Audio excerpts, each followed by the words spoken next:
seule chose te manque. Va et vends tout ce que tu as et suis-moi. Donc, c'est-à-dire, dans ta vie, tu peux avoir beaucoup de choses. Mais si tu n'as pas une seule chose, c'est comme si tu n'avais rien. La personne que tu dois avoir dans ta vie s'appelle Jésus-Christ de Nazareth. La chose que tu dois avoir dans ta vie, c'est la vie éternelle. Alléluia. Tu peux avoir des amis, tu peux avoir un père ou une mère, mais si tu n'as pas Jésus, c'est comme si tu n'avais rien.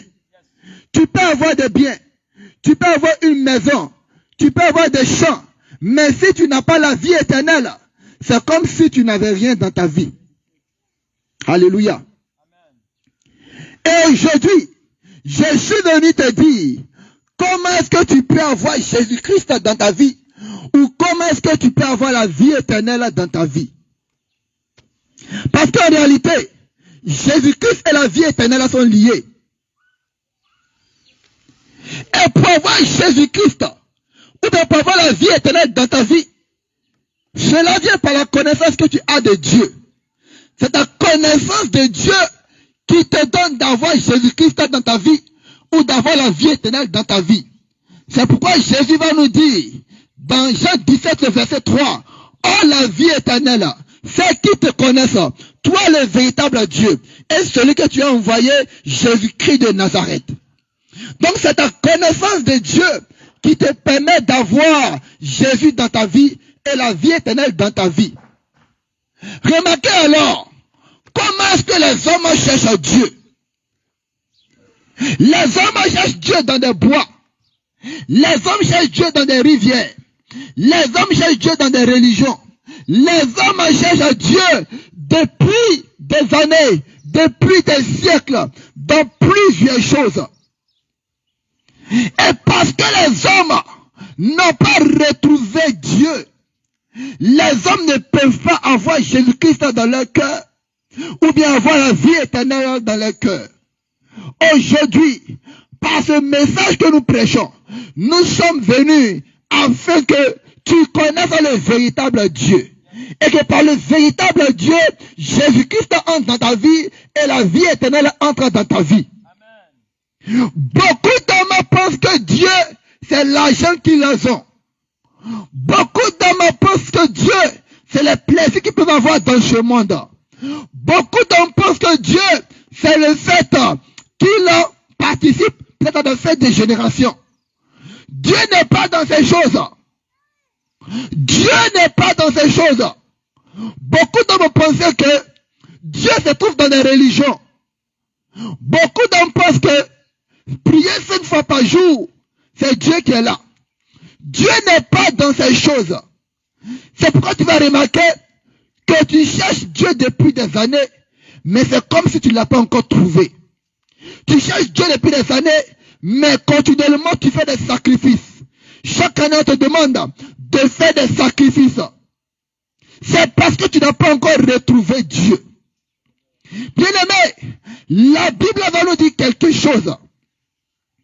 Que Dieu, afin qu'on le retrouve, Dieu, afin qu'on sache que nous sommes avec lui, va mettre en place un plan. Parce qu'il t'a tant aimé, parce qu'il m'a tant aimé, la parole de Dieu me dit que Dieu va envoyer dans ce monde Jésus-Christ de Nazareth. Jésus-Christ de Nazareth. Jésus-Christ de Nazareth. Pour qu'à travers lui, tu rencontres le véritable Dieu. Alléluia. Dieu va manifester son amour en donnant Jésus-Christ pour toi. Remarquez une chose. Le véritable amour, c'est celui qui te donne sa vie pour lui. La femme ne donne pas la vie. La femme peut partager la vie, mais elle ne donne pas sa vie. Lorsque la femme accouche, la femme vit et l'enfant aussi vit. Mais le véritable amour, c'est l'amour qui se sacrifie pour toi. Quand on parle de sacrifice, il y a la mort dedans. Et Jésus-Christ est mort pour toi. Jésus-Christ est mort pour toi. Regarde, Lorsque tu veux retrouver Dieu, lorsque tu vas faire tes pratiques, tu donnes un mouton en sacrifice, un bœuf en sacrifice. Mais en réalité, par ces choses-là, tu ne peux pas retrouver Dieu. Si tu donnais toi-même ta vie, on pourrait dire que tu t'es sacrifié pour que tu trouves Dieu. Mais tu donnes la vie d'un mouton, tu donnes la vie d'un bœuf. Et cela n'est pas véritablement la voie et le moyen que Dieu a prévu afin que tu puisses le retrouver. Dieu a envoyé Jésus mourir pour toi. Dieu a envoyé Jésus et son sang a coulé à la croix. Il a été sacrifié. Il a été sacrifié pour toi et pour moi. Pour qu'à travers le sang de Dieu qui a coulé, tu sois réconcilié avec Dieu. Parce qu'en réalité, Jésus qui est mort à la croix, c'est le sang de Dieu qui a coulé pour toi et pour moi. Sans le sang de Dieu qui a coulé pour toi et pour moi, aucune de tes fautes ne pouvait être pardonnée. Mais par ce sang précieux qui a coulé à la croix de Golgotha, tu es réconcilié avec Dieu. C'est pourquoi, lorsque tu entends le message de Jésus comme le sauveur de ta vie, de Jésus comme le plan parfait pour te réconcilier avec Dieu, le message de Jésus comme étant le moyen que Dieu a mis en place, le don parfait que Dieu a donné pour ta vie, afin de te réconcilier avec lui, tu dois courir et dire oui à Jésus-Christ de Nazareth. Jésus est la plénitude de Dieu. Jésus est la plénitude de Dieu. Jésus manifeste toute la gloire et la puissance de Dieu. C'est pourquoi, à compter d'aujourd'hui, tu n'as plus besoin de faire des sacrifices, mais tu as besoin de venir à Jésus-Christ de Nazareth, d'embrasser sa vie en toi et de vivre pour lui tous les jours de ta vie. C'est pendant que tu es encore en vie, c'est pendant que tu as cette seule vie que tu as, que tu dois accepter Jésus-Christ de Nazareth. La parole de Dieu nous dit que Jésus-Christ, avant la fondation du monde, a été sacrifié. Et son sacrifice, qui était fait avant la fondation du monde, s'est manifesté physiquement il y a 2023 ans. Il est venu sur la terre et il est mort pour toi et pour moi. Jésus a vécu de toute éternité. Même nos ancêtres ont vécu par Jésus-Christ parce qu'ils avaient dans leur cœur la loi de Dieu. Et toi, qui connais Jésus, qui entends parler de Jésus, n'endurcis pas ton cœur. Parce que tu ne connais pas le jour de ta mort. La mort peut frapper à tout moment. Tu ne connais pas le jour de ta mort. Mais si tu acceptes Jésus, ton corps peut mourir, mais ton âme ne mourra pas. Ton corps peut mourir, mais ton âme ne mourra pas. Lorsque tu as Jésus dans ta vie, la peur de la mort disparaît. Lorsque tu as Jésus dans ta vie, l'inquiétude de la vie après la mort disparaît. Parce qu'en lui, tu as l'assurance d'avoir la vie éternelle. Il y avait, lorsque Jésus-Christ était crucifié à la croix, un brigand à côté de lui. Ce brigand avait la douleur dans sa chair. Ce brigand, véritablement, il avait le mal qu'il ressentait. Il voyait sa mort venir.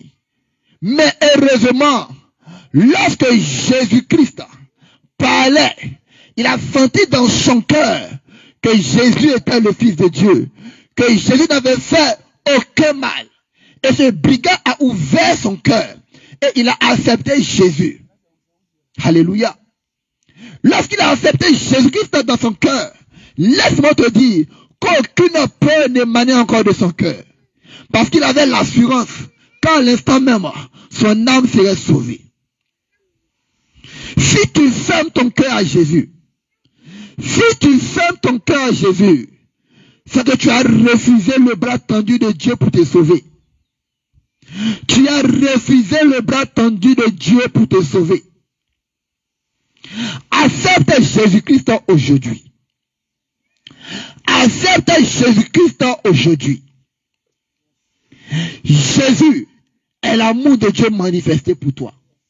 Et laisse-moi te dire aujourd'hui qu'il y a une dimension en Jésus qu'on appelle la dimension de la miséricorde, qu'on appelle la dimension du nouveau départ, la dimension de la miséricorde, la dimension du nouveau départ. Zachée avait été un voleur pendant des années, mais un jour, Zachée a été transformé. Hier, tu as pu être un sorcier. Tu es sorti de ton corps même hier. Mais laisse-moi te dire aujourd'hui, tu peux devenir le plus grand saint si tu acceptes Jésus-Christ dans ton cœur. Tu as couché même hier. Même à 6 heures, tu as couché. Mais laisse-moi te dire, où il est là à 8 heures, tu peux avoir une autre vie. Une vie parfaite. Parce qu'avec Jésus, c'est la dimension du nouveau commencement. C'est la dimension du nouveau départ. C'est la dimension de la miséricorde. C'est la dimension de j'efface tes transgressions. Et une nouvelle vie commence pour toi. Il dit en Michée 7 que Dieu jettera au fond de la mer nos péchés. Dieu veut plus se souvenir des fautes que tu as fait. Ta pensée t'accuse, mais Dieu ne t'accuse pas. Laisse-moi te dire, quand tu viens à Jésus, il te lave, il te purifie, il te nettoie, il te lave, il te purifie, il te nettoie. Il ne pense plus aux choses anciennes, mais il te donne un nouveau départ avec lui. Accepte le bras tendu de Dieu pour te justifier. Accepte le bras tendu de Dieu pour te justifier. Dieu n'a pas dit que tu es juste, mais il dit lui, il va te justifier. Ce village t'a condamné, mais dit lui, il t'accorde la grâce, il t'accorde la justification. Il paye le prix à ta place. Il se substitue à toi. Alléluia. Il prend tes accusations sur lui. Il prend tes péchés sur lui. Il prend tes fautes sur lui. Si et seulement si tu décides de le recevoir dans ton cœur, si et seulement si tu prends conscience de ta nature de pécheur et de pécheresse, et tu viens lui donner ton bagage, afin de recevoir de lui sa grâce, afin de recevoir de lui sa justice. Jésus-Christ t'aime. Zodi, Jésus-Christ t'aime. Zodi, Jésus-Christ t'aime. Zodi, Jésus-Christ t'aime. Alors que nous libérons ces paroles dans l'atmosphère, les femmes enceintes, les enfants qui devaient naître, les enfants en bas âge, reçoivent la vie de Dieu. L'Esprit de Dieu s'attache à leur vie. L'Esprit de Christ s'attache à leur vie. Ce village appartient à Jésus-Christ de Nazareth. Alléluia. Jésus-Christ t'aime, Zodi. Jésus est la vie éternelle. Jésus est la vie qu'il faut embrasser. Jésus est la relation qu'il faut avoir. Jésus est celui qu'il faut recevoir dans ton cœur comme le Seigneur et le Sauveur de ta vie. Jésus-Christ vous aime. Jésus-Christ vous aime. Il y a une histoire dans la parole de Dieu qui nous dit ceci, que des serpents mordaient un peuple et le peuple mourait. Les serpents ici qui les mordaient, c'est l'image des péchés, c'est l'image de ta vie, c'est l'image des vices que tu peux avoir. Tu tentes de te libérer de plusieurs choses, tu n'y arrives pas. Les serpents de la vie te mordent. Tu n'arrives pas à te libérer de la boisson. Tu n'arrives pas à te libérer de la cigarette. Tu n'arrives pas à te libérer de la pornographie. Tu n'arrives pas à te libérer de beaucoup de choses. Ce sont des serpents qui te mordent. Et les venin crée de la douleur en toi. La conséquence des péchés que tu mènes crée de la douleur en toi. Mais laisse-moi te dire aujourd'hui, si tu regardes à Jésus, comme les enfants d'Israël ont regardé à Jésus, ont regardé aux serpents d'airain quand ils étaient mordus, laisse-moi te dire qu'aujourd'hui, tu auras la victoire sur les péchés, sur les vices qui te dominaient. Pourquoi? Parce que la solution à la morsure du serpent n'est pas de pleurer, mais c'est de trouver un antidote. Et l'antidote du péché, c'est Jésus. L'antidote du péché, c'est Jésus. L'antidote du vol, du mensonge, c'est Jésus. Une fois que Jésus-Christ entre dans ton cœur, il te libère de ce dont tu étais captif, de ce qui dominait sur toi, et sa vie entre en toi. Je dis, reçois Jésus-Christ de Nazareth. Jésus a un pas de toi. Tu n'as qu'à reconnaître ton état de pécheur et à le recevoir dans ton cœur comme Seigneur et Sauveur de ta vie.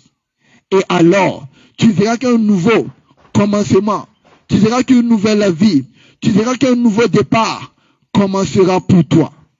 Si tu veux recevoir Jésus de là où tu es, si tu veux avoir un nouveau départ avec Jésus-Christ de Nazareth, parce que tu as vu que tu avais pris un bon départ, mais le péché était attaché à ta vie, fais cette prière avec moi. De là où tu es, fais cette prière avec moi. Alléluia. Il dit aujourd'hui est le jour du salut. Parce que tu entends sa voix aujourd'hui, c'est le jour pour revenir à lui de tout ton cœur. Parce que tu entends sa voix aujourd'hui, c'est le jour pour le recevoir dans ton cœur. C'est le jour pour faire la paix avec lui. Alléluia. Prie comme ceci avec moi de là où tu es. Dis Seigneur Jésus, ma vie n'est pas une bonne vie. Ma vie est remplie de fautes, de choses désagréables. J'essaie de m'en libérer par mes propres forces, mais je n'y arrive pas. Jésus-Christ, aujourd'hui, je viens à toi. Je viens déposer mes péchés devant toi. Seigneur, pardonne-moi de toutes mes fautes. Pardonne-moi de tous mes péchés. Aujourd'hui, toi qui es l'avocat des hommes, aujourd'hui, toi qui es le don de Dieu pour sauver les hommes, je te reçois dans mon cœur. Je te reçois dans mon cœur. Je te reçois dans mon cœur. Je reçois la vie éternelle. Je reçois la vie éternelle. Je reçois le pardon de Dieu. Je suis sauvé. Je suis sauvé. J'ai la vie éternelle. Je suis pardonné au nom de Jésus. Alléluia. Je prie maintenant pour toi. Seigneur, voici cette âme qui est retournée aujourd'hui vers toi. Elle avait pris un chemin qui n'était pas bon. Le chemin de la perdition, le chemin de l'égarement, le chemin de la mort éternelle. Mais aujourd'hui, elle décide de revenir à toi. Père, je déclare que tu la selles de ton sang précieux qui a coulé à la croix de Golgotha. Tu renouvelles sa mentalité. Je prie qu'elle ne se tourne plus vers les idoles. Je prie qu'elle ne se tourne plus vers les fétiches. Mais je prie qu'elle puisse te connaître. Grandir avec toi. Grandir dans la connaissance de ta personne. Merci Jésus pour ton amour qui est répandu dans le cœur. Merci Jésus pour ces personnes qui sont revenues à toi. Je déclare qu'elles sont sauvées au nom puissant de Jésus. Alléluia. Tu es sauvé. Cette prière que tu as faite, tu es sauvé. Tu es devenu enfant de Dieu. Nous sommes là. Si tu veux nous rencontrer, viens.